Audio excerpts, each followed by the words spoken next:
Oh, I had a big career change when I first started this organization. I used to be quite preppy.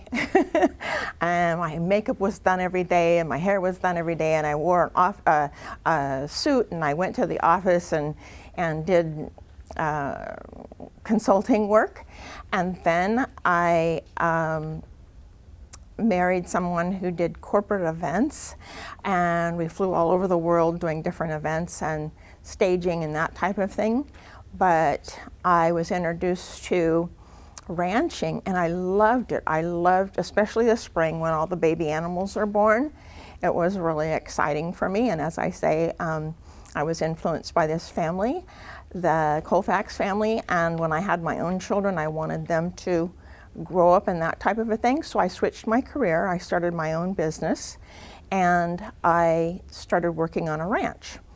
And I started working with children in after school and summer camps.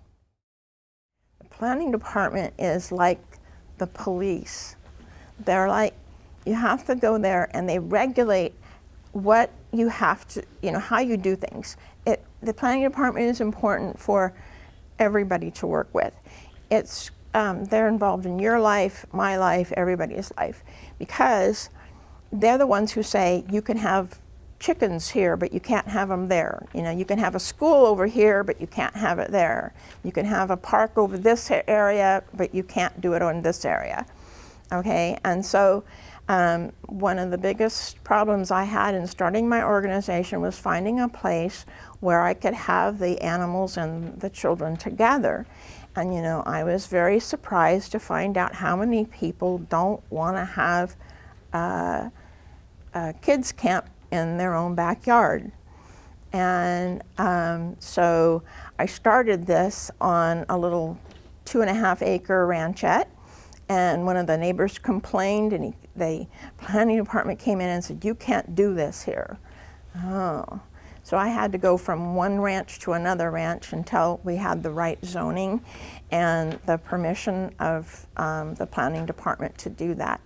And there's a lot of other regulations that you have to follow. So that's a real challenge.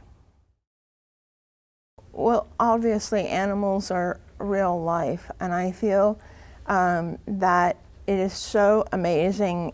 As I say, in the spring they are all being born and so forth, and you're working with these animals.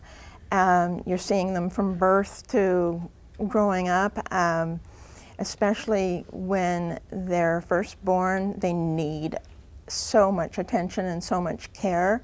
So children themselves help us with certain things like fostering baby kittens.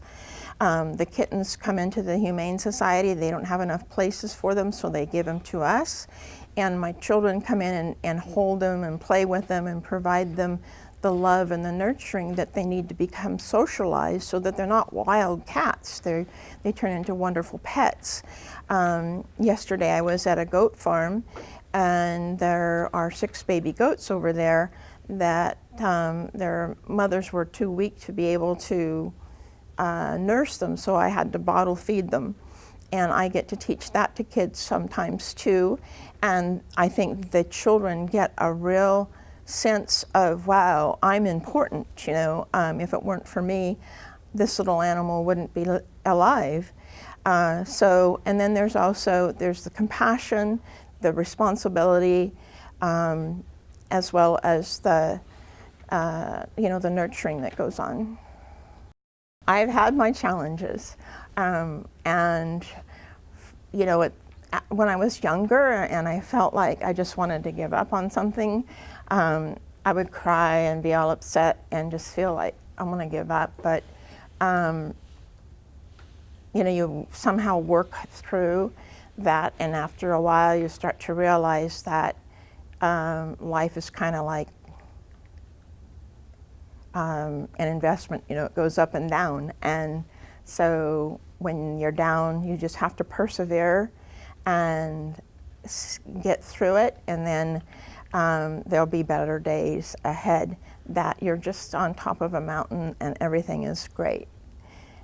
So you have to plan for the future, and set goals and then work hard towards that, but when it doesn't work out and you're disappointed, you know, I've learned that if you can just hang in there for a while and work through that, that you actually learn a lot, and you learn not to get in that situation again.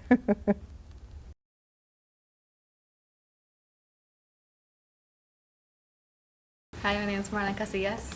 My name is Miguel Figueroa. My name is Daniel Rea. Hi, my name is Christian Gonzalez. And my name is Jose Castillo. Hi, my name is Alberto Orozco. Hi, my name is Angel Sanchez.